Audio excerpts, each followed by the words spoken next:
Experience reports. This is kind of based on the Go 2.0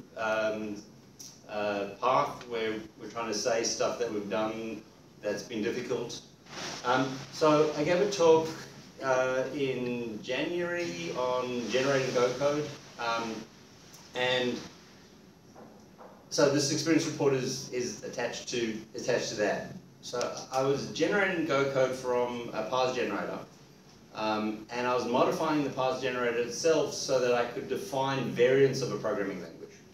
I did programming language research, and I wanted slight variants of a programming language that I could test with people. So I wanted grammar inheritance. And so you're generating code for language A, and then you've got language, A prime and A prime prime, and you want to test these things. And you want to do the minimum amount of work to get these variant languages up and running.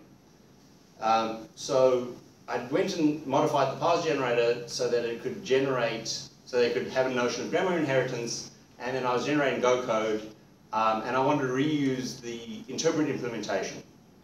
And now the issue was that you land up with effectively wanting structure inheritance. You want structure A that's generated, and then you want a structure that's slightly different, and you want to be able to treat them polymorphically, and you can't. So the natural thing to do is to change the generator so that you're generating against interfaces instead of generating against structures. And I now ran into something that I hadn't really expected to run into, where I couldn't really fathom the rules for when one interface could actually be treated as another interface. I just ran into places with a simple type system where I just looked at things, and I actually could, probably should have picked up a pencil and paper or a type theory book. I own a pencil and paper, I don't own a type theory book. I have multiple. Would you Yeah, like to yeah, borrow true. some? Yeah, fine. And so I'm at this point now where I still don't quite understand the implementation or the polymorphic rules in the Go type system, and this was quite surprising to me because it's such a simple type system that I thought, well, this isn't going to be hard. And the thing that occurs to me is maybe this new alias feature that is put in so that you can kind of, and I still don't understand the alias feature, I don't understand how it solves the problem it has been said to try to solve, but maybe it's two kind of pieces of the same thing.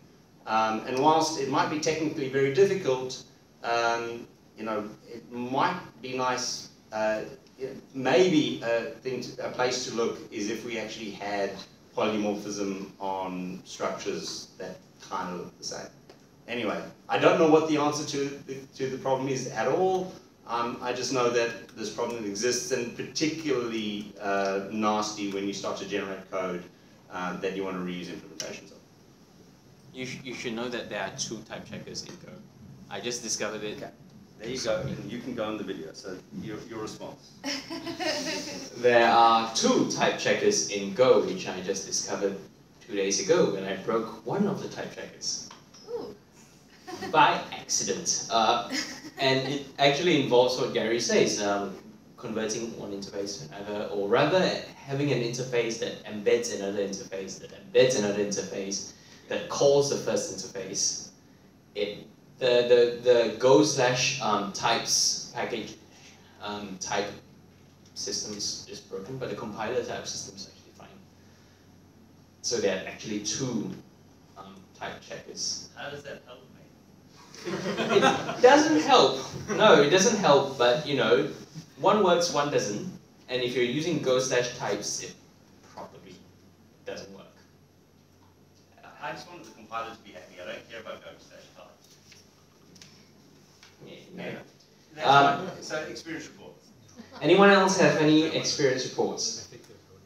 No? All right. Thank you.